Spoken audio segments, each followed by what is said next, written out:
आप देख रहे हैं भारत का सर्वश्रेष्ठ न्यूज चैनल भारत समाचार।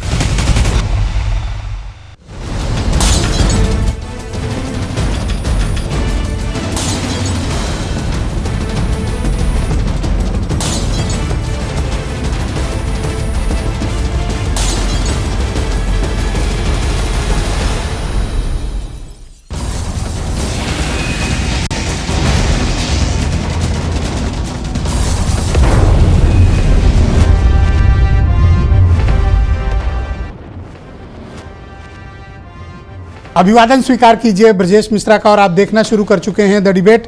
बहनों भाइयों, उत्तर प्रदेश का उपचुनाव कई राज्यों के मुख्य चुनावों पर बहुत भारी है और पूरे देश भर में चर्चा उत्तर प्रदेश के उपचुनाव की है।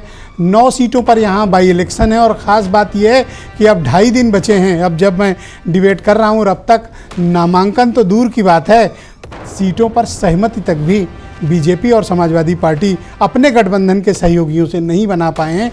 आखिर कारण क्या है और इस उपचुनाव के मुद्दे क्या हैं, इन पर हम आज विस्तार पूर्वक चर्चा करने वाले हैं। बहन भाइयों, उत्तर प्रदेश का चुनाव कई मायनों में बहुत महत्वपूर्ण होता है और राजनीतिक रूप से पॉलिटिकल पार्टियों की बहुत बड़ी स्टेक दांव पर लगी होती है। और बात जब उत्तर प्रदेश की हो तो फिर कहने ही क्या है। यहाँ के मुद्दे, यहाँ की राजनीति, यहाँ के समीकरण और उस पर भी सबसे भारी पड़ता है सीटों की सहमति गठबंधन दलों के साथ बनाना। 25 तारीख को अपराह्न 3 बजे नामांकन की प्रक्रिया खत्म हो जाएगी और आपको जानकर हैरानी होगी कि अभी तक सीटों पर सहमति समाजवादी पार्टी और कांग्रेस में नहीं बन पाई है। बीजेपी और उसके दो मुख्य जो सहयोगी दल हैं, निषाद पार्टी और राष्ट्रीय लोक दल, इनको भी इनके हिस्से की कितनी सीटें हैं अब तक नहीं पता है। अब 2 दिन बाकी हैं, कल का पूरा दिन और परसों का पूरा दिन। 25 को तो अंतिम तिथि है ही। तो क्या कारण है कि कोई भी पॉलिटिकल पार्टी, जो बड़े दल हैं, इनमें इतनी अनिर्णय की स्थिति क्यों है? बहनों भाइयों, क्योंकि स्टेक बहुत बड़ी है और उत्तर प्रदेश का मुकाबला बहुत बड़ा है और 4 जून का जो परिणाम आया उसने उत्तर प्रदेश को राजनीतिक रूप से नए तरीके से परिभाषित किया है। उस परिभाषा में अब समाजवादी पार्टी और बीजेपी ये नहीं चाहते हैं कि सहयोगी संगठनों को या सहयोगी दलों पर कोई रिस्क लिया जाए। वो रिस्क चाहे राष्ट्रीय लोक दल के रूप में हो, वो रिस्क चाहे निषाद पार्टी के रूप में हो, या फिर वो रिस्क कांग्रेस पार्टी भी हो सकती है। लिहाजा मुकाबला बीजेपी और समाजवादी पार्टी में आमने सामने का है। अब जब तय हो चुका है कि 9 सीटों पर चुनाव होना है तो सबसे पहले विपक्षी दलों के गठबंधन पर नज़र डालते हैं। समाजवादी पार्टी 7 सीटों पर कैंडिडेट डिक्लेयर कर चुकी है, सिर्फ 2 पर बाकी है, गाजियाबाद और खैर। बाकी सब जगह उनके प्रत्याशी अनाउंस हैं। नॉमिनेशन की प्रक्रिया उन्होंने प्रारंभ करवा दी है। ये 2 सीटें कौन सी हैं? गाजियाबाद और खैर की। कांग्रेस ने अभी तक अपने पत्ते नहीं खोले हैं कि एक्चुअली वो क्या चाहती है। कुछ लोग कह रहे हैं कि 2 पर मान जाएगी, कुछ कह रहे हैं नहीं 5 चाहिए। तो एक तीसरा पक्ष भी जो कहता है इस बार न तो चुनाव लड़ेंगे और न प्रचार करेंगे, यानी रूठ गए हैं। अब राजनीति में इमोशंस का तो कोई काम होता नहीं, यहाँ तो सब काम प्रैक्टिकल होते हैं। अब देखना है कि कांग्रेस इमोशनल कार्ड खेलती है या फिर 2 सीटें लेकर वो समाजवादी पार्टी के साथ रहना उत्तर प्रदेश में पसंद करेगी। सपा को जो एक्सपीरियंसेस मध्य प्रदेश और हरियाणा और महाराष्ट्र से मिल रहे हैं, उसने कांग्रेस के साथ उसके रिश्तों को मैच्योर कर दिया है। कुछ लोग कहते हैं कि मैच्योर नहीं हो, पर मेरा मानना है कि अब दोनों तरफ से मैच्योरिटी आ गई है कि किसको कितनी सीटों पर चुनाव लड़ना चाहिए, एक्चुअली किसका क्या जनाधार है। अब आ जाइए भारतीय जनता पार्टी के एनडीए अलायंस की तरफ। बहनों भाइयों, जिन 2 सीटें मिलनी चाहिए निषाद पार्टी को, राकेश त्रिपाठी की पार्टी ने अभी तक उनको 2 सीटें नहीं दी। एक मझवा वाली, एक कटहरी की। मझवा उनका विधायक और कटहरी में वो रनर अप थे, पर अभी तक इंसाफ की दरकार लिए संजय निषाद दिल्ली में डेरा डाले हुए हैं और अभी तक उनकी भूमिका स्पष्ट नहीं है कि टिकट उनका, प्रत्याशी उनका, सिंबल उनका या कैंडिडेट बीजेपी का, कुछ भी स्थिति स्पष्ट नहीं है निषाद पार्टी की। अब आ जाइए हैंडपंप। तो एक मीरापुर छोड़ के अब सभी उम्मीदें लगभग ख़त्म हो चुकी हैं कि आरएलडी को कोई और सीट भी मिलेगी। और फिलहाल चूँकि लखनऊ और दिल्ली में मंत्रालय लिए बैठे हैं, मोटे बेहतरीन पद लिए बैठे हैं, एमएलसी का पद भी लिए बैठे हैं, तो अब आरएलडी के पास वो पॉलिटिकल निगोशिएशन कैपेसिटी नहीं है कि वो बीजेपी को आंख दिखा सके या उसके कुछ सीटें ज़्यादा लेने की कोशिश करे। तो क्या चल रहा है इन दोनों अलायंसेज में, क्योंकि ये 9 सीटें बहुत कुछ यूपी की कहानी को बयां करेगी, क्योंकि ये एक स्पेसिफिक इलाके में चुनाव नहीं है, फैला हुआ चुनाव है। तो कुछ स्टेटमेंट और आज की चर्चा। हर समाज के लोग ये समझ गए हैं कि भारतीय जनता पार्टी पीडीए परिवार की दुश्मन है, लेकिन पीडीए परिवार के लोग सब एकजुट हो गए हैं। इस बार कितना भी ये साजिश कर लें, षड्यंत्र कर लें, कितनी भी रणनीति बना लें, लेकिन ये कामयाब नहीं होंगे। भारतीय जनता पार्टी का मुकाबला करने के लिए सब लोग इकट्ठा हो रहे हैं और जिस तरह से भ्रामक प्रचार करके लोकसभा में दुष्प्रचार करके कुछ उनके रिजल्ट ठीक आ गए थे, वो इस बार के चुनाव के बाद सब ठीक हो जाएंगे और निश्चित तौर पर हम 10-9 के 9 चुनाव में भारतीय जनता पार्टी जीतने का काम करें। कांग्रेस पार्टी ने और राहुल गांधी जी ने स्पष्ट तौर पर कह दिया है, सीटें कौन कितनी लड़ेगा, कांग्रेस पार्टी लड़ेगी या नहीं लड़ेगी, कांग्रेस पार्टी का क्या स्टैंड होगा, महत्वपूर्ण ये नहीं है। महत्वपूर्ण ये है कि हमारे इंडिया गठबंधन के जो साथी रहे हैं उनके साथ मजबूती के साथ खड़े होकर भारतीय जनता पार्टी को हराना है। अब दीपक सिंह कुछ भी कहें, लेकिन महत्वपूर्ण बात यह है कि कांग्रेस को समाजवादी पार्टी ने कार्नर कर दिया है उत्तर प्रदेश में। ये सच्चाई आज स्वीकार लें सुरेंद्र राजपूत, या कल स्वीकारें, या 10 दिन के बाद, या फिर परिणाम आने के बाद। बहनों भाइयों, आज की चर्चा आगे बढ़ाएंगे। राकेश त्रिपाठी उत्तर प्रदेश में भारतीय जनता पार्टी के प्रवक्ता हैं, अनूप संडा समाजवादी पार्टी से हैं, सुरेंद्र राजपूत कांग्रेस कमेटी के प्रवक्ता हैं, अनिल दुबे राष्ट्रीय लोकदल से हैं, और जाने माने पत्रकार विनय राय जी हमारे साथ इस कार्यक्रम में हैं। आप सभी का धन्यवाद। राकेश त्रिपाठी जी, ऐसा क्या कारण है कि संजय निषाद के साथ आप इंसाफ नहीं कर पा रहे हैं? और आज मैं चाहता हूँ कि अनिल दुबे जब ये डिबेट से जाएँ घर अपने, तो इनको इनकी सीटें पता होनी चाहिए।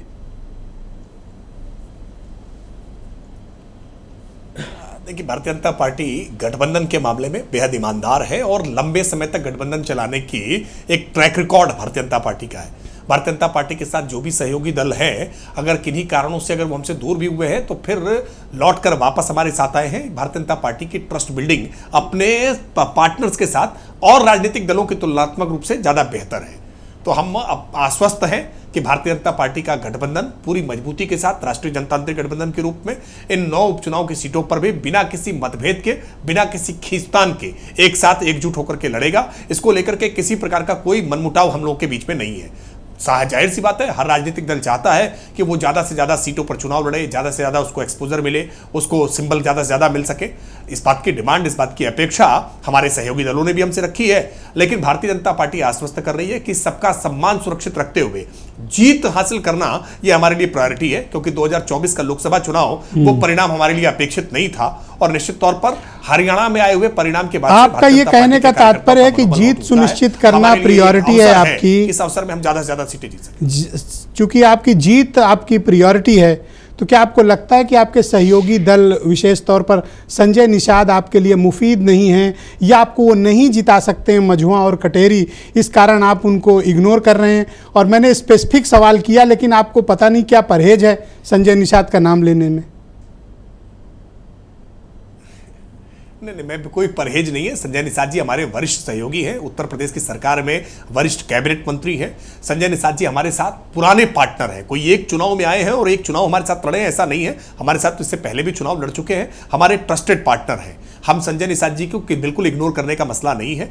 लेकिन इस बात को मैं फिर दोहरा रहा हूं कि हमारे लिए चुनाव में जीत एक महत्वपूर्ण कारण है। किसी भी तरह से भारतीय जनता पार्टी इस चुनाव में हर हालत में जीतना चाहती है, राष्ट्रीय जनतांत्रिक गठबंधन को एकजुट रख के जीतना चाहती है। और इसके लिए जो आपको आरएलडी और निषाद पार्टी पर कोई डाउट है कि ये मुकाबला नहीं कर पाएंगे? नहीं, हमें कोई डाउट नहीं है। राष्ट्रीय लोकदल हो या निषाद पार्टी हो, इन्होंने पहले भी समाजवादी पार्टी को पटखनी देने का काम किया है, कांग्रेस को पटखनी देने का काम किया है, बहुजन समाज पार्टी को हराने का काम किया है। और भारतीय जनता पार्टी के कार्यकर्ताओं ने पूरी ताकत के साथ अपने सहयोगी दलों के साथ हम मजबूती से लगे हैं। भारतीय जनता पार्टी के कार्यकर्ताओं ने जिस ईमानदारी के साथ अपने सहयोगी दलों के साथ सहयोग किया, और हमारे सहयोगी दलों ने भी जिस ईमानदारी के साथ भारतीय जनता पार्टी के प्रत्याशियों का सहयोग किया है, इस नाते मुझे लगता है राकेश जी, 2.5 दिन बचे हैं, कोई आपस में विश्वास को लेकर के 2.5 दिन बचे हैं नॉमिनेशन के। सीटों की घोषणा तो छोड़िए, आप इनका तो वाजिब हक नहीं मिल पा रहा है, तो ये तो क्लैरिटी आपको देनी पड़ेगी ना। 2.5 दिन बचे हैं सिर्फ। नहीं ब्रजेश जी, देखिए वाजिब हक क्या होता है, वाजिब हक क्या नहीं है, ये हमारे और संजय निषाद जी के बीच में तय होगा, हमारे और अनिल दुबे जी के बीच में तय हो जाएगा। ये हमारे लिए परिवार का मसला है। हम कब होगा भाई साहब? 2.5 दिन बचे हैं। हम आपस में मिलकर के कैसे उत्तर प्रदेश को बेहतर कर सके, इंतजार करिए। जल्दी ही मुझे लगता है कि हो सकता है शायद आज ही हो जाए, बहुत जल्द ही इसका निर्णय हो जाएगा और भारतीय जनता पार्टी के कार्यकर्ता, राष्ट्रीय जनतांत्रिक गठबंधन के कार्यकर्ता पूरी तरह से बूथ पर तैयार हैं। जो भी प्रत्याशी होगा उसको विजय की माला पहनाने के लिए सभी राष्ट्रीय तो स्टूडियो में हमारे साथ मायूस बैठे अनिल दुबे ये जानना चाहते होंगे, उनके मन में तो ये बात होगी ही कि आखिर पता तो चले कि उनकी सीटें कितनी हैं। इनकी मायूसी का कुछ अब हंसने लगे जब मैंने सवाल किया है, वरना ये मायूस बैठे थे। तो अब आपको बताना चाहिए, इनकी इस तकलीफ को दूर करनी चाहिए। नहीं, मुझे लगता है कि मायूसी तो अनिल जी के लिए मन में कभी रही नहीं है। प्रतिपक्ष में रहते हैं तब भी हंसते मुस्कुराते रहे हैं और एक अच्छे राजनेता के तौर पर इनकी पहचान है, तो मायूसी का तो कोई सवाल ही नहीं उठता है। मुझे लगता है कि सबका लक्ष्य एक है कि उत्तर प्रदेश को कैसे हम सशक्त उत्तर प्रदेश बनाएं, खुशहाल उत्तर प्रदेश बनाएं, और उसके लिए आवश्यक है समाजवादी पार्टी, मैं समझ गया आप जवाब देने से परहेज कर रहे हैं। कुछ सीटें थोड़ी सी ज्यादा जीत गई थी, उसके बाद कैसे अराजकता बचाने की कोशिश की है। थैंक यू, आपका शुक्रिया। मैं अनूप संडा जी को आमंत्रित करता हूं, समाजवादी पार्टी के प्रवक्ता हैं। अनूप जी, स्वागत आपका। अभी जब 2.5 दिन बचे हैं तो आप अभी तक ये क्लैरिटी नहीं दे पाए हैं कि कांग्रेस को आप कितनी सीटें दे रहे हैं, और कांग्रेस भी अभी तक सीट पर प्रत्याशी अनाउंस नहीं कर रही है। ऐसा लगता है कि आपके गठबंधन में दरार है। गठबंधन में कोई दरार नहीं है। ये सवाल लोकसभा चुनाव के पहले भी कई बार कई चैनलों पे उठा था और लगातार ये बहस जारी थी, लेकिन इंडिया गठबंधन ने वो चुनाव पूरी शान से लड़ा और भारतीय जनता पार्टी को उसके सही स्थान पर पहुँचाने का काम किया। अभी भी कोई दिक्कत नहीं है। हमारे 7 सीटों पर प्रत्याशी घोषित हो चुके हैं और अगले कुछ समय में हमें लगता है कि वो बाकी 2 सीटों के लिए भी स्थिति स्पष्ट हो जाएगी। कब? जब 2.5 दिन बचे हैं? नहीं, 2.5 दिन बहुत होता है ब्रजेश भाई, 2.5 दिन बहुत होते हैं। और मुझे लगता है कि अगले कुछ समय में, अभी आप सोचिए कि सत्तारूढ़ दल के आपने लिया पूरे 6 महीने 5 महीने का टाइम, और कांग्रेस को आप 2.5 दिन का टाइम भी नहीं देना चाहते हो। ऐसी बात नहीं है, हम पूरा ये तो आप उनको उनका वाजिब हक नहीं दे रहे हो भाई। नहीं है इसमें, आप बड़ी पार्टियों से तो हमें लड़ना पड़ रहा है इनके लिए, दुबे जी के लिए, सुरेंद्र जी के लिए। नहीं, मुझे लगता है कि ये तो निषाद जी के लिए आपका प्रेम है सुरेंद्र भाई के लिए, लड़ना आप कर रहे हैं, लेकिन हाँ? हमारे और सुरेंद्र भाई के बीच में ऐसी कोई दिक्कत नहीं है कि आपको मध्यस्थता करनी पड़े। हम लोग उस चीज़ पे उस सही रास्ते पे जा रहे हैं और जल्दी ही उसका निर्णय आ जाएगा। यहाँ महत्वपूर्ण बात यह है कि हमारे भाजपा के मित्र राकेश भाई ने जो बात कही, बार बार इन्होंने इस बात को दोहराया कि साहब हमको हर हालत में जीतना है। हम खुद भी यही कहते हैं कि भारतीय जनता पार्टी येन केन प्रकारेण किसी भी तरीके सत्ता पे कब्जा करना चाहती है। अब इनके दल की खुद की हालत आप देख लीजिए। अभी आप सहयोगी दलों की बात कर रहे थे, हम तो ये भी नहीं कहेंगे कि संजय निषाद जी ने धमकी दे दी कि हम कहीं नहीं जाएंगे प्रचार करने अगर 2 सीटें नहीं मिली तो। हम तो ये भी नहीं कहना चाह रहे कि कांग्रेस की तरफ से आया कि लड़ेंगे ही नहीं चुनाव, प्रचार भी नहीं करेंगे। चुनाव लड़ना ये बात कहना, ये तो मुझे लगता है कहीं से धमकी नहीं है, ये तो एक तरीके का ये सहयोग भी हो सकता है। हम तो ये बात कहना चाहते हैं कि भाजपा की स्थिति देखिए कि भाजपा के एक माननीय विधायक को अपनी ही पार्टी के एक युवा मोर्चे के कार्यकर्ता से जान का खतरा हो गया और उनको पुलिस में जाकर के FIR करानी पड़ी। हम तो आज राकेश भाई से ये सवाल पूछना चाहते हैं, तो कांग्रेस कहां जाए FIR कराए? भाजपा आप उसको सीटें नहीं दे रहे हो। ब्रजेश भाई एक बात पूरी करने, भाजपा के जिस माननीय विधायक ने अपने जिस भाजपा के कार्यकर्ता के ऊपर मुकदमा दर्ज कराया 307 का, उसके घर पे बुलडोजर कब पहुंचेगा? सर ऐसा लगता है कि आप सुरेंद्र राजपूत को इंसाफ देने के बजाय आप उनको बुलडोजर और बहराइच में घुमा रहे हैं। नहीं, ऐसा बिल्कुल तो आप दीजिए इंसाफ, यहीं पे दीजिए। देखिए यहाँ पर क्या न्याय नहीं चाहिए सुरेंद्र राजपूत को? चाहिए। सुरेंद्र राजपूत जी न्याय लेने में सक्षम है और समाजवादी तो बताओ सीट कितनी दे रहे हो? मैंने कहा कि ये हाईकमान के स्तर की बात है और उस बारे में 2.5 दिन बचे हैं, कितना आपको हाईकमान को टाइम चाहिए? ब्रजेश भाई मैंने कहा, ये तो ज्यादती कर रहे हो। मैंने कहा लोकसभा चुनाव में भी ऐसा हुआ है कि 12 घंटे पहले तक सीटें फाइनल हुई हैं और लोगों ने पर्चा दाखिल किया और शाम से चुनाव जीते हैं। मुझे याद है, अगर आपको याद हो तो भाई स्पेस कितना दिया आपने? 2 ही सीटों को तो दिया हुआ है, गाजियाबाद और खैर का। देखिए ऐसा है, या अपनी एकाध कम करोगे आप नहीं, देखिए अब जो सीटें घोषित हो चुकी हैं वो तो बदलेंगे, जाहिर बात है कि घोषित हैं। तो बस ये हो गई बात। बाकी जो सवाल है 2 बचे, उन सवालों के ऊपर अगले कुछ समय में 2 ही तो बची ना इनके लिए। 2 ही बची हैं, तो चुनाव कितने 9 ही सीटों पे तो हो रहे हैं, तो 2 ही लायक समझा। आप 403 में प्रतिशत निकाल करके देख लीजिए, अगर 403 के हिसाब से प्रतिशत। अच्छा, इनको प्रतिशत बताओगे? मैं आपको बता रहा हूँ 37 सीट जीत के इनको प्रतिशत बताओगे? देखिए 37 सीट का सवाल नहीं, समाजवादी पार्टी का कार्यकर्ता पूरे प्रदेश के कोने कोने 9% वोट है, 9.5%। कितना था सुरेंद्र जी? 9:30 पीडीए के सहयोग, अच्छा ठीक, पीडीए के सहयोग से समाजवादी पार्टी का प्रत्येक कार्यकर्ता इंडिया गठबंधन को जिताने के लिए 9 की 9 सीटें जिताने के लिए ये कितना 2 पे लड़े कंफर्म है फिर? नहीं, मैं कोई कंफर्मेशन देने की स्थिति में नहीं हूँ। ये सुरेंद्र भाई भी जानते हैं और अब हम सब लोग जानते हैं कि राष्ट्रीय नेतृत्व के बीच में वार्ता चल रही है। जो भी फैसला अभी भी चल रही है, वो अगले कुछ समय में सामने आ जाएगा। हाँ, निर्णय की तो इसका बेहतर तरीके सुरेंद्र जी ही बता पाएंगे। मुझे लगता है, आप पूछना चाहें तो सुरेंद्र जी से पूछ लीजिए। आपका मुझे लगता है लगभग यही जवाब उनका भी होगा। हाँ, ओके ठीक, वो पूछ लेते हैं। भाई सुरेंद्र राजपूत जी हमारे साथ मौजूद हैं, कांग्रेस कमेटी के प्रवक्ता हैं। सुरेंद्र जी, आपका स्वागत और धन्यवाद। यहाँ बैठे सभी लोग इस बात को जानने को बहुत इच्छुक हैं, तो आपकी 2 सीटें कन्फर्म है, आप उसी पे लड़ रहे हो या फिर और कुछ अतिरिक्त अपेक्षा है आपकी? ब्रजेश भाई, आप आर्बिट्रेटर की भूमिका में आ गए, लेकिन वहाँ रहिए भाजपा और निषाद जी के बीच में, इनके बीच में, हम लोग बीच में आने की कहाँ ज़रूरत है? हमने तो मांगा नहीं आपसे आर्बिट्रेशन। संजय निषाद जी मांगे, राकेश भाई मांगे। वो कहते हैं ना कि दिल्ली में परवेश की खातिर, राहुल और अखिलेश की खातिर, संविधान बचाना है तो वोट करो इस देश की खातिर। आज की डेट में दल से बड़ा दिल है, दल और दिल से बड़ा राष्ट्र है, और राष्ट्र के लिए हम सब पूरा इंडिया गठबंधन जिस भाव के साथ बना था, उसी भाव के साथ, उसी स्वभाव के साथ हम उत्तर प्रदेश में प्रभाव डालेंगे और 9 की 9 सीटों पर इंडिया गठबंधन चुनाव लड़ेगा, इंडिया गठबंधन चुनाव जीतेगा। सिंबल किसका कहां पर होगा, ये हमारे राष्ट्रीय नेतृत्व को तय करना है। आप इसको 2.5 दिन बचावें, आप इसको 2.5 घंटा बतावें, हमारी तैयारियां पूरी हैं। पत्रकारों का मानना है कि ये पॉलिटिकल सरेंडर है जो भाषा आप बोल रहे हैं। जो पत्रकार साथी हैं, पत्रकार साथी क्या नाम हमारे सलाहकार की भूमिका में रहें, कांग्रेस और समाजवादी पार्टी का बाप बनने की कोशिश न करें। जो हमारे साथ आपके लिए हक मांगना, आपका बाप बनना है। बहुत स्पष्ट आप चीज समझ लीजिए कि कुछ दिनों से पहले तो क्या हो रहा था, और ये बात मैं बहुत स्पष्ट कह दूं, ना आपके लिए कह रहा हूं ना विनय भाई के लिए कह रहा हूं, मैं मतलब बड़ी स्पष्ट रूप से कह रहा हूं। मैं उन सब लोगों के लिए कह रहा हूं। आजकल एक पत्रकारों की एक बड़ी वो हो गई है, जो हमारी प्रशंसा भी करेंगे, उसके बाद सलाह को आप नहीं मानिए तो उल्टी सीधी बातें करेंगे। जैसे केसी वेणुगोपाल जी के ऊपर एक अनर्गल आरोप लगा दिया, मैं उस पर बहुत स्पष्ट कह दूं, मैं उस पर तो 2 सीटें आपकी कंफर्म है फिर? मैंने आपसे गाजियाबाद और खैर, आप 2 सीटों की क्यों बात कर रहे हैं? मैं तो 9 सीटों की बात कर रहा हूं। आपके साथ प्रॉब्लम क्या, आप हमें कम क्यों देना चाहते हैं? इंडिया गठबंधन क्या 2 सीटों पर लड़ रहा है? आपके लिए कितनी लड़ाई लड़ी वो तो आप उन्हीं क्या सरेंडर कर गए, वरना हम तो अनूप सांडा से मोर्चा खोल लिए थे। वो तो दिख रहा है, लड़ गए थे। वो तो जवाबदेही तय करा दिए थे, वो तो आप गए वहां झंडा झुका दिया। हम आपको अब यहाँ पे कुछ बातें छोटी छोटी सी हैं सर, जो मैं कहना चाहता हूँ। 1-2 चीज़ें हैं, जैसे अभी हमसे तो बड़ा वो किया जा रहा है, अभी राकेश भाई से भी आपने पूछा, हम सब लोग तो कोई शिकायत किसी से नहीं कर रहा। कांग्रेस ने शिकायत नहीं करी, समाजवादी पार्टी ने शिकायत नहीं करी, लेकिन यहाँ निषाद पार्टी, राजभर जी, अपना दल वाले, वो अनुप्रिया जी, और वो चौथे एक और भी हैं, ये अपना लोक दल वाले, ठीक है ना, मतलब इनकी गिनती भी भूल जाओगे। खैर की सीट नहीं, 6 सीटें क्या जीत ली, इनकी गिनती भूल गए। सामने बैठे हैं ना।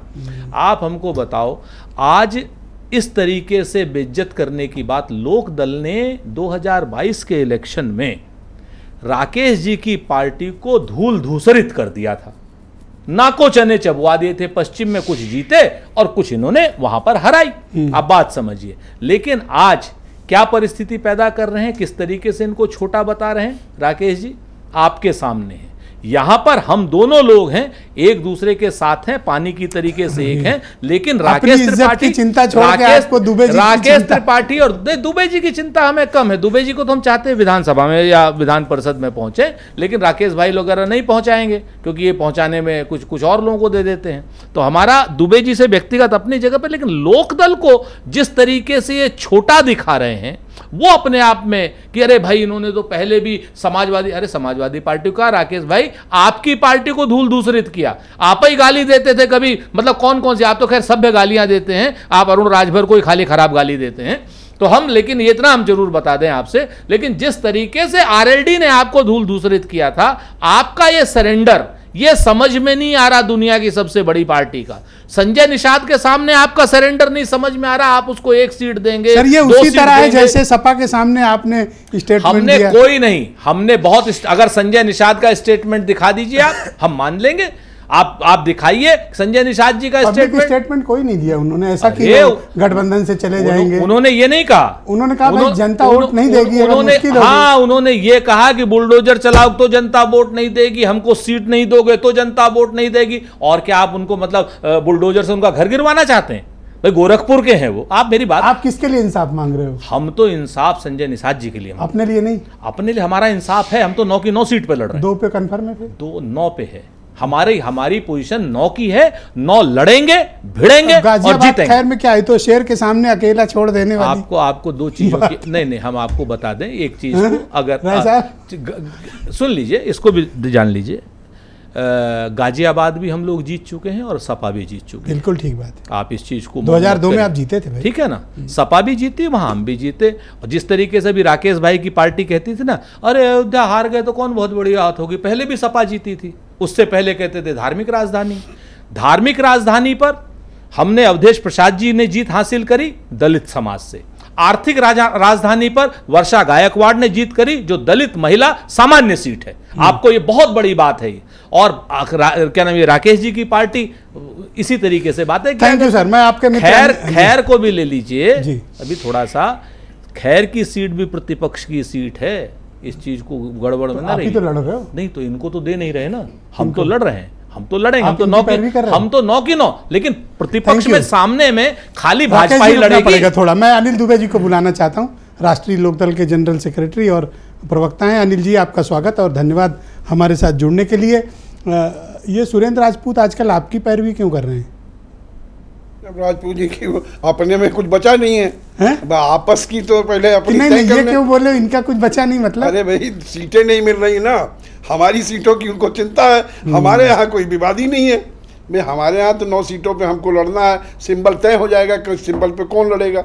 सिंबल का कोई वही नहीं है। जो सीट हमें मिलेगी, जो हमें हम लोगों के बीच में तय होगा, वो हम लोग लड़ेंगे। लेकिन इतना तय होगा भाई, 2.5 दिन बचे हैं। वो कोई बहुत विषय नहीं है। क्यों नहीं है विषय? हम लोग तो तैयारी कर ही रहे हैं। 9 सीटों पे हमारे लोग लगे हुए हैं, हमारे कार्यकर्ता पूरे मनोयोग से लगे हुए हैं। 9 पर आपका क्या है, जबरदस्ती 9 पे लगे हुए हो? कहां 9 पे लगे हो? एनडीए का 9 पे है, 9 पे सभी लोग तैयारी कर रहे हैं। भारतीय जनता पार्टी क्या रखा है मजवा कटेरी में? हमारा बात करो ना। हमारा कोई आपके सर्टिफिकेट की जरूरत नहीं है, ना आपके बिचौलिया की जरूरत है। आप खामखा उसमें बीच में पड़ रहे हो। हमने आपसे मदद नहीं मांगी। हमने आपके यहाँ जो है आपसे नहीं कहा था कि अगर मैं आपके सम्मान के लिए राकेश त्रिपाठी से लड़ूं कि आप क्या आप मेरे सम्मान के लिए ना लड़ो। आप अपना जो है जो खबर का तरीका वो आप करिए, हम वो दोनों लोग तय कर लेंगे। कब तय करोगे? नहीं, हमारा तो कर लेते तो मुझे डिबेट का मौका वो हमारी रणनीति है। हमें जब घोषित करना होगा हम कर लेंगे। रणनीति नहीं, आपको ठेल के किनारे कर दिए। हमें कोई नहीं ठेल रहा है ना, हम ठेलने के लिए। तो बताओ मीरापुर के अलावा कहाँ लड़ सकते हो? हम कहाँ, एक सीट बताओ जहाँ लड़ लोगे। तो कह रहे हैं कि हम 9 लड़ रहे हैं, 9 सीट। ये तो जिसको नहीं मिलता वही कहता है 9 पे लड़ रहे हैं। अब इसका मतलब ये लोग जो है नहीं मिल रहा है ना।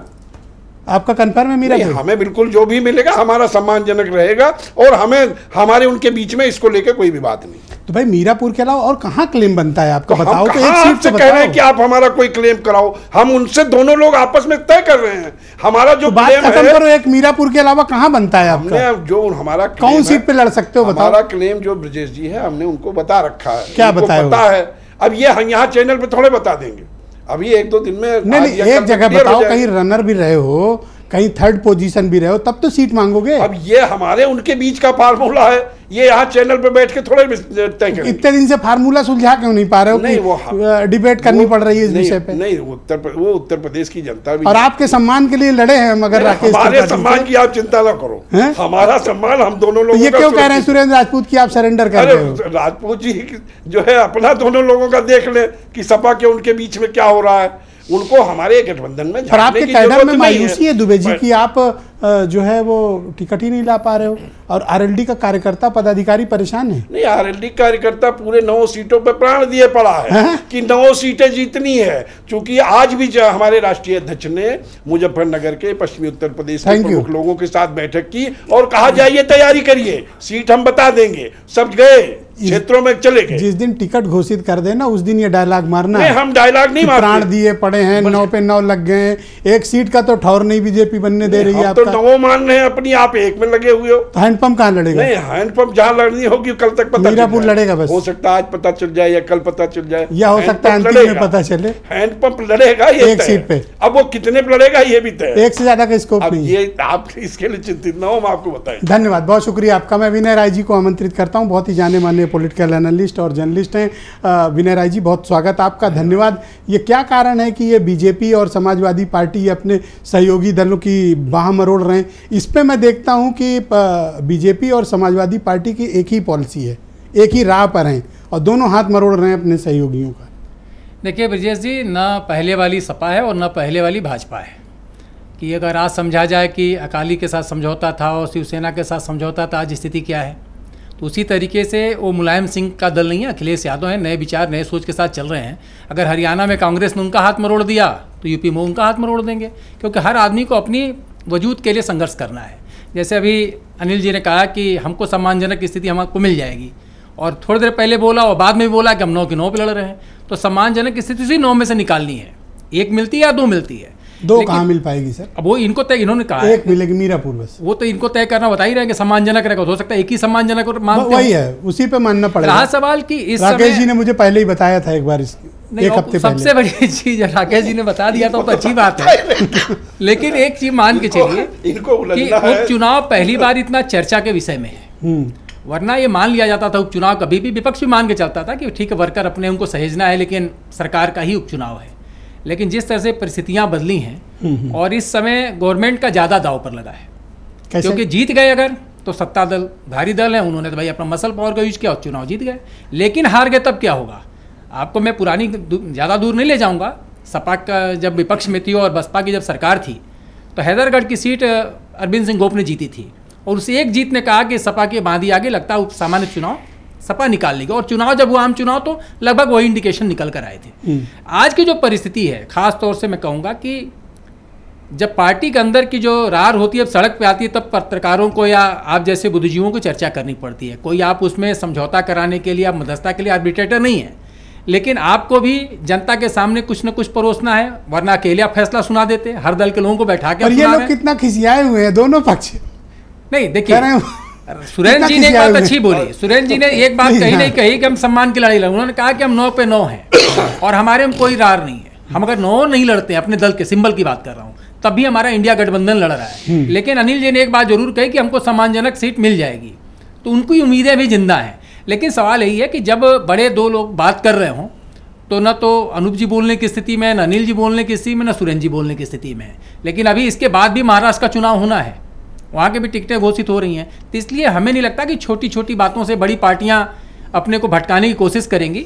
और ये संजय निषाद का क्या मसला है? दिल्ली छोड़ ही नहीं रहे हैं वो छोड़े ना छोड़े सर, कुर्सी छूट जाएगी, फायदा क्या? इसलिए उनको मानना पड़ेगा, जो भाजपा दे देगी उस पर उनको मानना ही है, और कोई विकल्प नहीं है। क्योंकि कम से कम मंत्रालय तो है ना उनके पास, और ये वो भाजपा थोड़ी का कुछ भी कहेंगे। मत से मंत्रालय दिया वो। अरे ठीक है, मछली ठीक है, वो कहते तो है हमारा जो कम्युनिटी है, जो कास्ट है, उसी हिसाब से उनको विभाग मिला है बड़ा करने के लिए, उसका विस्तार करने के लिए। और इसीलिए लोग कहते हैं जहाँ जहाँ नदी है वहाँ राजभर के पास 30,000 करोड़ का मंत्रालय, और इधर 300 करोड़ का भी नहीं है। 300 नहीं, बिना बजट का है। बिना देखिए बजट भी नहीं है। बजट नहीं, अपना बजट नहीं है उस। और वो भी देखिए, वो भी जो समझौता है वो मजबूरी का समझौता है। अगर गोरखपुर का उपचुनाव निषाद न जीते होते तो शायद समझौता ही नहीं हुआ होता। तो गोरखपुर पर देखिए, वैसे मतलब लॉजिकली तो मझुआ की सीट तो उनकी अपनी ही है। हाँ, कटेरी में वो रनर अप रहे हैं, तो उनका तो बनता है भाई 2 सीटों। लेकिन ये माना जाता है ना कि उपचुनाव सरकार का है, तो क्यों देने जाए? तो छीन लोगे हमारा प्लाट। तो ठीक है, छीन लिया हमने। आजकल तो चल ही रहा है ना, किसी के प्लाट पे कोई कब्जा कर ले रहा है, फिर बाद में बुलडोजर चल जा रहा है, क्या दिक्कत है? तो जो भी तो प्लाट छीन गया। अब देखिए, अभी तो यही स्थिति देखिए, यहाँ पे तो बहुत स्पष्ट है। ये हम इस बात है, आपको समझ नहीं, मैं एक बात स्पष्ट कर दूं कि कांग्रेस के पास इस समय वोट है, संगठन की थोड़ी कमी है। क्योंकि अगर आज की तारीख में समाजवादी पार्टी ये बात का गुमान कर ले कि हम अकेले अपने दम पे 37 जीत गए, तो ये गलत होगा। क्योंकि ग्राउंड रियलिटी यही थी कि वोटर चाहता था, खासतौर से जो बीजेपी का अगेंस्ट था, कि सपा और कांग्रेस का गठबंधन हो, क्योंकि माइनॉरिटी का अगर 100% वोट का पोलराइजेशन हुआ तो उसमें कांग्रेस का बहुत बड़ा योगदान है।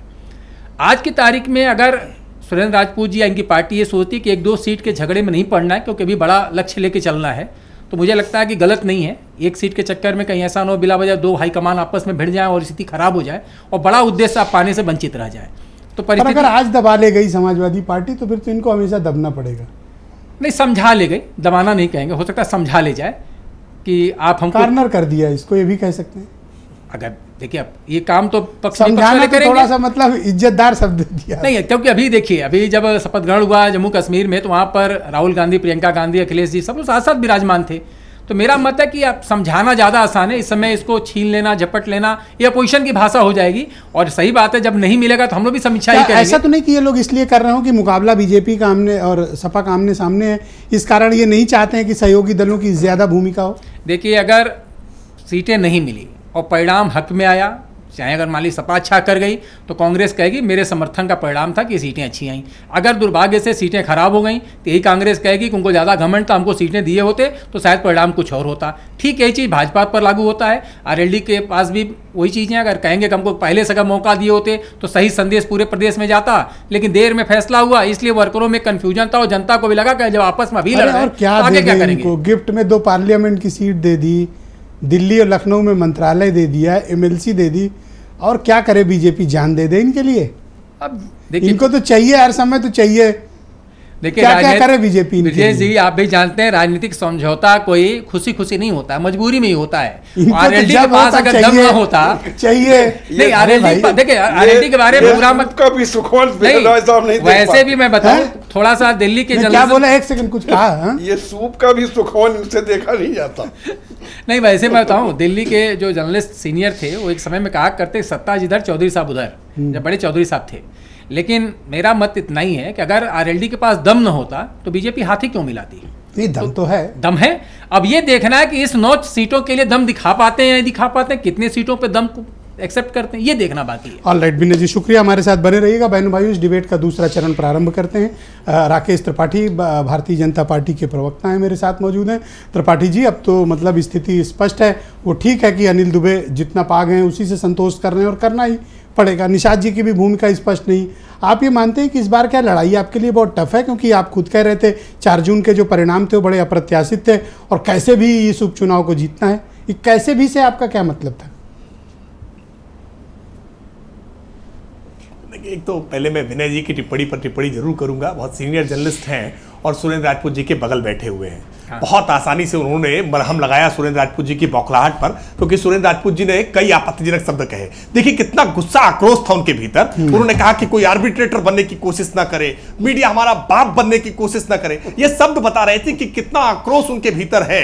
जो 2 सीटें उन्हें ऑफर की गई ना, उसको बहुत आक्रोश है। विनय जी ने उनको मरहम लगाने का काम किया है कि नहीं, बड़े लक्ष्य के लिए त्याग करने वाले हैं। लेकिन सच बात यह है कि 2024 के लोकसभा चुनाव से पहले कांग्रेस पार्टी ने इस बात को स्पष्ट तौर पर कहा कि ये इंडी अलायंस जो बना है ये केवल लोकसभा चुनाव के लिए बना है। मध्य प्रदेश में चुनाव में इन्होंने कोई हिस्सेदारी नहीं दी। कमलनाथ जी ने रात भर बिठाया अखिलेश जी की पार्टी के नेताओं को और बात तक नहीं की, और पत्रकारों ने पूछा तो कह दिया कौन अखिलेश वखिलेश। यही किया हरियाणा के चुनाव में। हरियाणा के चुनाव में कहा हैसियत नहीं है समाजवादी पार्टी की, कोई जनाधार नहीं है, कैसे दे दें इनको सीटें। महाराष्ट्र में भी देने को तैयार नहीं है। सच बात यह है कि कांग्रेस जहां मजबूत होती है वहां सपा को पूछती नहीं है, और इसलिए समाजवादी पार्टी आज आप किधर से खेल रहे हो सर? इसलिए आज कांग्रेस को तो थोड़ा सपा जो है एक सेकंड सर, बीच आज किधर से खेल रहे हो आप? इतना सफाइयों के लिए प्रेम उमड़ाया, आंसू ना निकल आएगा अनूप चंडा के। किसी तरफ से नहीं खेल रहे हैं हम, तो ये बता रहे हैं कि सुरेंद्र राजपूत जी की बौखलाहट का कारण क्या है। अजय राय जी बार बार दावा कर रहे हैं कि आपको 5 सीटें चाहिए, 5 सीटें चाहिए, 5 सीटें चाहिए, और क्या हुआ? समाजवादी पार्टी ने 7 सीटें अपनी अनाउंस कर दी। इनके साथ कोई संवाद नहीं किया है। अभी संजय निषाद जी ने किसी तरह का कोई सार्वजनिक बयान नहीं दिया है, किसी तरह का कोई सार्वजनिक बयान राष्ट्रीय लोकदल का भारतीय जनता पार्टी के साथ नाखुशी पर नहीं आया है। सब मिलजुल परिवार में। पर समय जैसे जैसे बीत रहा है, आप मजबूर कर रहे हो संजय निषाद को, चाहे वो मध्य प्रदेश और जयंत चौधरी को क्यों स्टेटमेंट दें? लगातार सार्वजनिक तौर पर बयान दे रहे हैं। आप मजबूर कर रहे हो संजय निषाद और जयंत चौधरी को क्यों बयान दें? नहीं, मुझे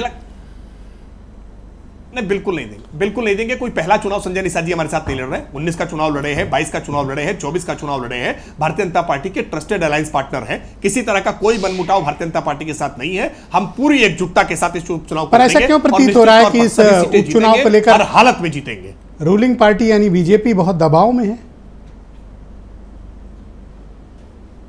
नहीं, बिल्कुल दबाव में नहीं है। हम पूरे उत्साह के साथ हैं। हरियाणा को लेकर के दबाव बनाने का प्रयास तो कांग्रेस ने बहुत किया था, बहुत झूठ फैलाया था। ये खटाखट टाइप की स्कीम लेकर के वहां भी पहुंचे थे, प्लॉट वॉट देने की घोषणा कर रहे थे, लेकिन जनता ने खारिज कर दिया, क्योंकि काट की आंटी बार बार चढ़ती नहीं है। लोकसभा में जितना झूठ फैलाना था फैला चुके। उपचुनाव हमारे लिए अवसर है कि जो लोकसभा चुनाव में जनता की नाराजगी कुछ हमारे प्रति दिखाई पड़ी थी, हम कुछ सीटें नहीं जीत पाए थे, हमारे लिए अवसर है कि हम इस सारी सीटों में जितना ज्यादा से ज्यादा गेन कर लेंगे, उतना ज्यादा से ज्यादा कार्यकर्ताओं का मनोबल, उत्साह और बढ़ेगा। 2027 के लिए हमारी तैयारी और मजबूत होगी।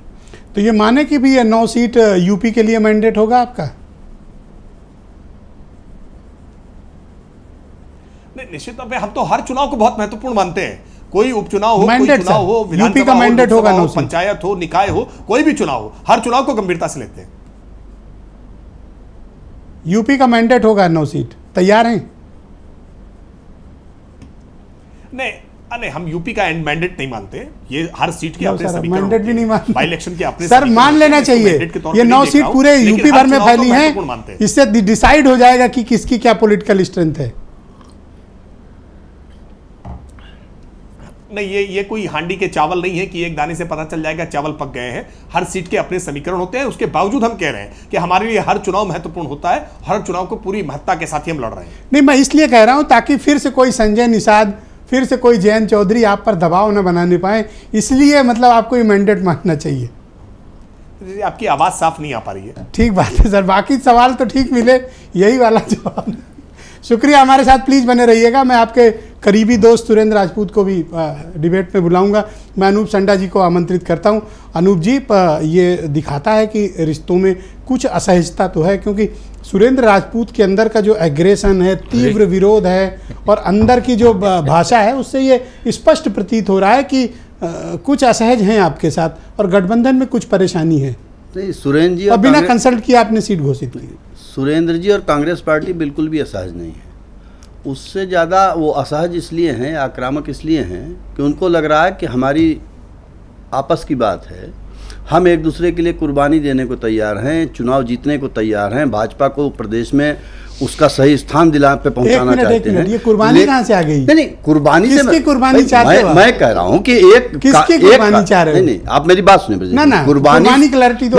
हाँ, मैं बिल्कुल इनकी कुर्बानी बिल्कुल नहीं, किसी ले लो। मैं बिल्कुल कह, कोई कार्यकर्ता जब चुनाव में पसीना बहाता है, दिन भर धूप में चल करके, कड़ी मेहनत करके एक ऐसी सरकार को हटाने के लिए जो सरकार पूरे प्रदेश में सांप्रदायिक ध्रुवीकरण करना चाहती है, जो सरकार पीडीए के हक और अधिकार को मारना चाहती है, जो सरकार का मुख्यमंत्री विकास की बात नहीं करता, रोजगार की बात नहीं करता, कानून व्यवस्था की बात नहीं करता, जो मुख्यमंत्री ये भाषण देता है कि कटोगे तो बटोगे, बटोगे तो कटोगे, जो मुख्यमंत्री ये कहता है, जनता से ये अपील करता है कि हाथों में शस्त्र धारण कर लो, उस प्रदेश के बारे में अगर हम और सुरेंद्र राजपूत जी मिल करके उस प्रदेश को इस अन्यायी और तानाशाह शासन से मुक्ति दिलाना चाहते हैं और उसके लिए हर कुर्बानी देने को तैयार हैं, तो मुझे लगता नहीं कि इसमें किसी कौन सी कुर्बानी चाहिए, ये बताओ। नहीं, कुर्बानी कौन सी कुर्बानी इनकी चाहते हो?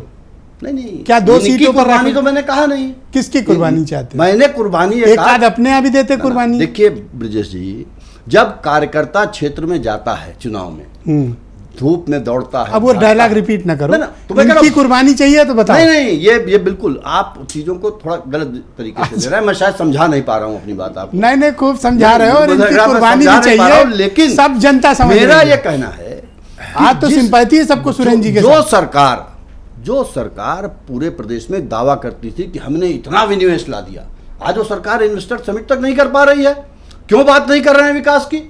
क्यों आंकड़े नहीं दे रहे हैं कि हमने क्या विनिवेश लाया है उत्तर प्रदेश में? आपके गठबंधन की क्लैरिटी कब हो जाएगी? 24 घंटा, 48 घंटा या नॉमिनेशन के बाद? हमारे गठबंधन की पूरी क्लैरिटी है। हम बैठे हैं, सुरेंद्र भाई बैठे, उन्होंने बात की, उससे आपको स्पष्ट हो गया होगा कि इंडिया गठबंधन एकजुट रह करके 9 सीटों पे भारतीय जनता पार्टी को, एनडीए को शिकस्त देने का काम करेगा और पीडीए के साथ जो ये सरकार अन्याय और अत्याचार कर रही है उससे प्रदेश को मुक्ति दिलाने की दिशा में आगे बढ़ेगा। बहुत शुक्रिया।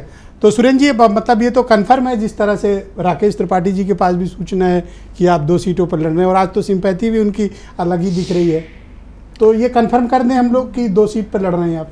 राकेश जी को आक्रोश दिख रहा है और राकेश जी कह रहे हैं कि हम चुनाव हर हाल में जीतेंगे। आप ये इस बात को महत्वपूर्ण है ये बात ब्रजेश भाई, ये जो हर हाल है ये लोकतंत्र का गला घोटना है, ये लोकतंत्र नहीं अभिमान तंत्र है। और इस बात से हमारी अनिल दुबे जी को भी सहमत होना चाहिए। अगर डर करके न सहमत हो तो इनकी बालगी डरते नहीं। हर हाल में चुनाव जीतने का मतलब क्या होता है?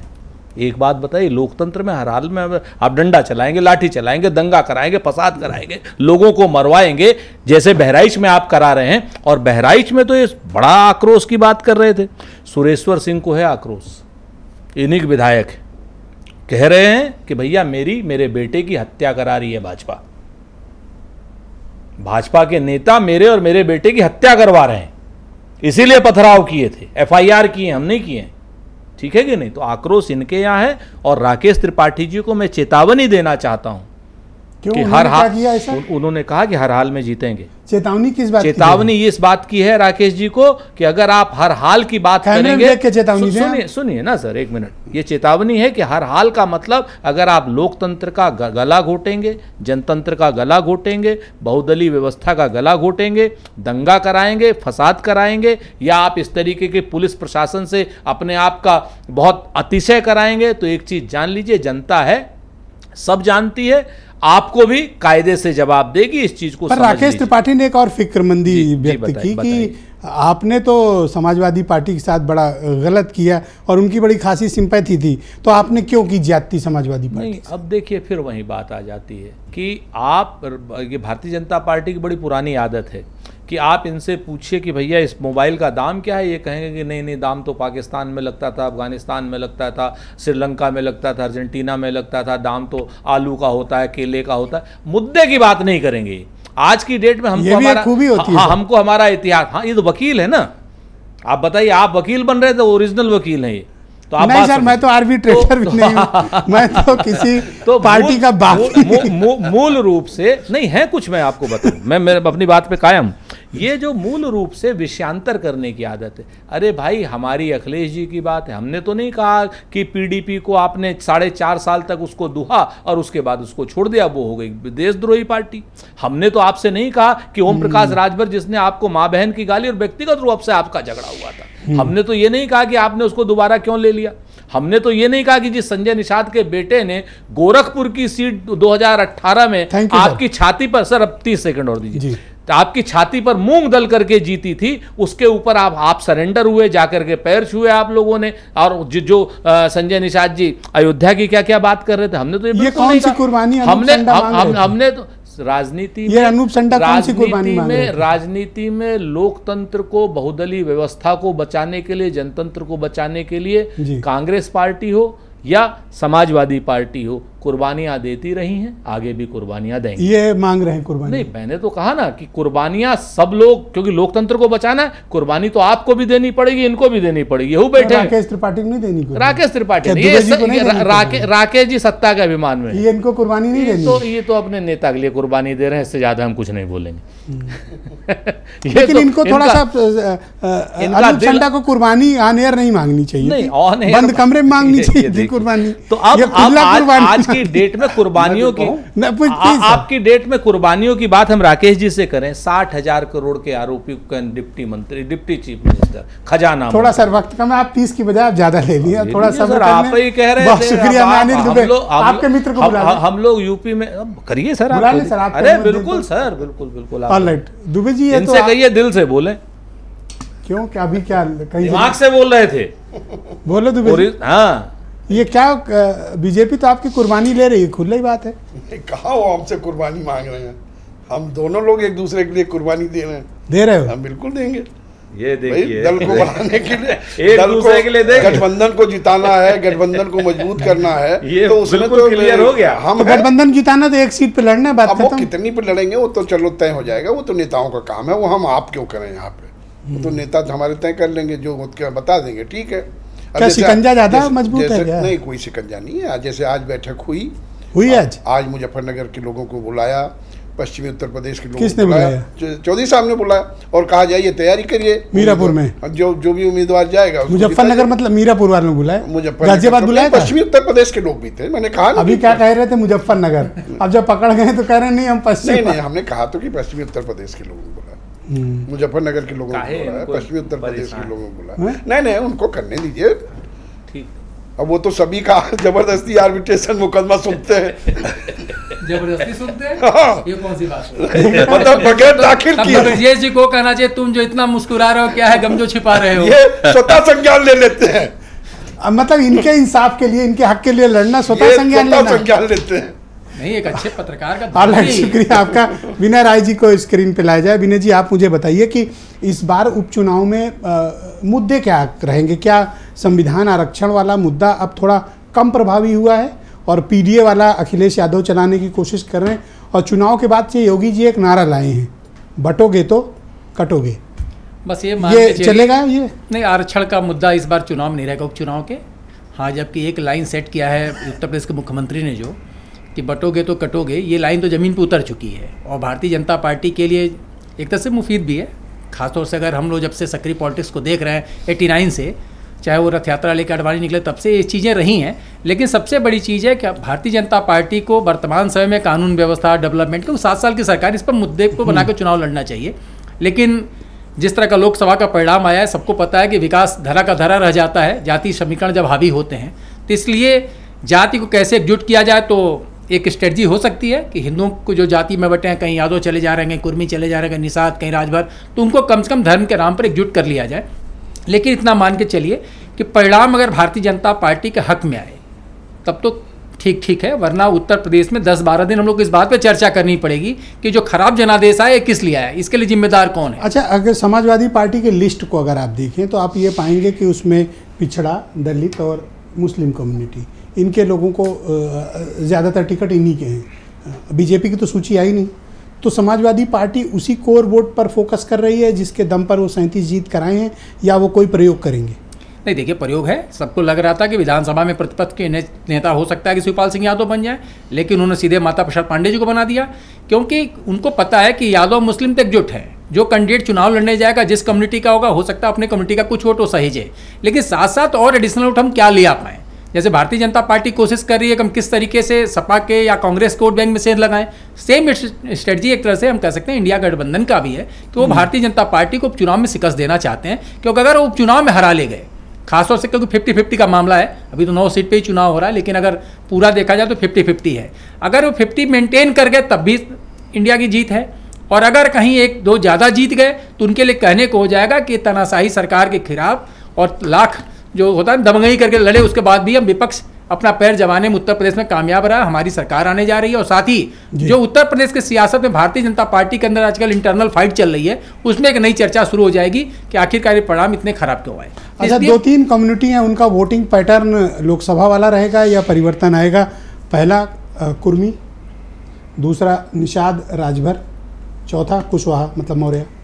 देखिए, मौर्य का तो कमोबेश वही स्थिति है आज की तारीख में जो रहा है या नहीं, जैसे था वैसे ही रहेगा। अभी कोई उसमें बदलाव नहीं आया, क्योंकि उनको लग रहा है कि उनको क्या मिला। क्योंकि पहले क्या होता था कि कुशवाहों को बीजेपी मना नहीं पाई, नहीं मन पाएंगे, क्योंकि आज की तारीख में उत्तर प्रदेश में कुशवाहों की बात करें, बाबू सिंह कुशवाहा बड़ा चेहरा हुआ करते थे मायावती जी के समय से लेकर अब तक। तो इनके यहाँ केशव प्रसाद मौर्य जी को तो कहाँ मानते, उनको ताकत दी गई है। उनके पास तो ऐसा विभाग है कि समझ में नहीं आता कौन सा विभाग है, बैठाए रहते हैं। फिर वो स्टूल की बात तो मैं नहीं कहूँगा, लेकिन मैं इतना कहूँगा कि एक डिप्टी सीएम का, बाबू सिंह से तो ज्यादा ही ताकतवर प्रदेश अध्यक्ष रहे। पिछली बार पीडब्ल्यूडी मंत्रालय था, इस बार ग्राम विकास मंत्रालय है। उनसे ज़्यादा विभाग तो राजभर जी के पास। जमीनी सच्चाई की बात की जाए तो हर जो मतदाता है वो एक तरीके से अपने आप में नेता है। आज की तारीख में कोई वोटर नहीं है, हर आदमी नेता है। कुर्मियों का क्या वोटिंग पैटर्न रहेगा? वो जो छिटके थे अभी छिटके रहेंगे या लौटेंगे? देखिए, हमको तो बनारस के परिणाम से बड़ा हैरानी हुई थी, क्योंकि अनुप्रिया पटेल जी मंत्री थी, खुद प्रधानमंत्री का संसदीय क्षेत्र था। अगर वहाँ पर भी स्थितियाँ बिगड़ गई तो भारतीय जनता पार्टी को ज़्यादा मेहनत करने की ज़रूरत है कि आखिरकार कोर वोटर जो एक समय में कुर्मी बिरादरी का भारतीय जनता पार्टी के साथ हुआ करता था, क्यों किनारे हुआ या क्यों उस उत्साह के साथ भारतीय जनता पार्टी के साथ। अच्छा, एक थर्ड प्लेयर है जिसके बारे में इस डिबेट में चर्चा नहीं हो पाई है, वो है बीएसपी। वो भी पूरी फुल फ्लेज चुनाव लड़ रहे हैं और उनके टिकट भी ऑलमोस्ट अनाउंस है, जिसमें मुस्लिम बिरादरी को अधिक टिकट वो दे रहे हैं। आपको लगता है कि बीएसपी कोई अपनी भूमिका का निर्वहन कर पाएगा या फिर 8-9%, 7% वोट जो उनको ट्रेडिशनली मिलता है उतने तक सीमित रहेंगे? हमको लगता है कि जो दलित मतदाता कभी भारतीय जनता पार्टी को वोट देता था, उनके सिंबल पर लड़ने से उसी का नुकसान होने वाला है। क्योंकि माइनॉरिटी को लड़ा देने से बसपा के साथ माइनॉरिटी वोट चला जाएगा, मुझे इस पर संदेह है। क्योंकि बसपा का हमेशा एक स्टैंड रहा है कि उपचुनाव नहीं लड़ती थी। अब इस बार वो सभी सीटों पर लड़ना चाहते हैं क्योंकि कोई उनका एलाई पार्टनर भी नहीं है। तो सवाल ये है कि वर्करों ने मन बना लिया, मतदाताओं ने भी मन बना लिया है। अब उसमें कौन सा दल किस तरीके से अपने वोटर को लेकर ज़्यादा पोलिंग करा ले जाता है, सब उपचुनाव इस पर निर्भर करता है। और ये उपचुनाव अपने आप उपचुनाव नहीं है, इसको पूर्ण चुनाव मान के चलिए, क्योंकि सभी पार्टी। ऐसा क्या है कि बसपा पर सब कोई ठप्पा मार के निकल जाता है कि ये तो देखो किसी को जिताने के लिए, किसी को हराने, एक बड़ी राष्ट्रीय पॉलिटिकल पार्टी है भाई, यहाँ सत्ता में रहे हैं 2012 तक, क्या उनको चुनाव लड़ने का हक नहीं? नहीं, एकदम लड़ने का हक है, लेकिन जब आप टिकट दे के बदलते हैं, जैसे पिछली बार भी देखा गया, विधानसभा का चुनाव हुआ या वो लोकसभा का चुनाव रहा हो, जब समय समय पर आप कैंडिडेट बदलते हैं, लगता है किसके लिए बदले, किस कम्युनिटी का वोट पहले कट रहा था, अब किसके लिए कट रहा, तो विपक्ष का काम है उसको चिपका देना। तो पिछली बार सपा ने चिपका दिया और कांग्रेस ने मिल करके तो चिपका हुआ, अभी भी चिपका हुआ है। कि जैसे अब आम आदमी पार्टी जाकर हरियाणा में क्या किया, उसने कुछ नहीं किया, कांग्रेस का खेल खराब कर दिया। अच्छा, इन लोग की कोई भूमिका होगी, मतलब जैसे ये हो गए या निषाद पार्टी, राजभर, इन लोग की कोई भूमिका रहेगी या फिर मुकाबला एकदम आमने सामने ही है? कोई उपचुनाव का मतलब सरकार और सरकार के विरुद्ध, दो ही फार्मूला होता है इसमें। इनका कोई खास इम्पैक्ट नहीं, कोई मतलब नहीं है। देंगे इसलिए कि कम से कम एक मैसेज चला जाए कि अभी हम आपको इज्जत दे रहे हैं। वरना तो वोट वाले दे रहे हैं ले लो, हाँ दे रहे हैं ले लो, नहीं तो वोट वाले दिन भी जैसे लगता जयंत चौधरी देर से पहुंचे थे, क्या कारण था हुआ कि जो दे रहे हैं ले लो? नहीं, इन्होंने तो पहले ही कह दिया कि हमने सब छोड़ दिया है, क्योंकि इन्होंने हरियाणा में पहली लाइन में नारा बोल दिए थे। ठीक है, लेकिन कौन सा नारा था वो? दिल्ली के कुछ था, मतलब बड़ा इंटरेस्टिंग था नारा। दिल्ली में प्रवेश की खातिर, प्रवेश मतलब एंट्री, और राहुल और अखिलेश की खातिर। क्या और संविधान सोच रहे हैं कि ये इतना जब बोल रहे हैं, हम कौन सा नारा? और संविधान बचाना है तो वोट करो इस देश की। इन्होंने एक लंबी बात कही, बहुत स्पष्ट है। पहली लाइन है दिल्ली में प्रवेश की खातिर, मतलब कांग्रेस ये मानती है कि स्टेट से ज्यादा उसके लिए देश इंपॉर्टेंट है, प्रधानमंत्री का पद इंपॉर्टेंट है। सर, जब छीनी लोगे प्लाट यहाँ पे, तो फिर दिल्ली पहुंचो कैसे? इनकी कृपा पे पहुंचो यार। वो सपा कह सकती है कि हमारे चलते आपको 6 आए, ये कह सकते हैं कि हमारे चलते आपके 37 आए। अभी दूसरे एक दूसरे को समझना है, जो जिसको जितना समझा ले। बहुत शुक्रिया, मैं आप सबका बहुत आभार प्रकट करता हूं, और आप सभी अतिथियों का बहुत धन्यवाद कि इस कार्यक्रम में आप सबने शालीनतापूर्वक अपनी अपनी बात रखी। और बहनों भाइयों, आप सबका भी धन्यवाद। उपचुनाव के इंटरेस्टिंग फैक्ट्स और डिबेट्स हम लगातार, लोगों को बुलाया, बहुत धन्यवाद। आप सभी का बहुत शुक्रिया कार्यक्रम देखने के लिए, धन्यवाद, नमस्कार।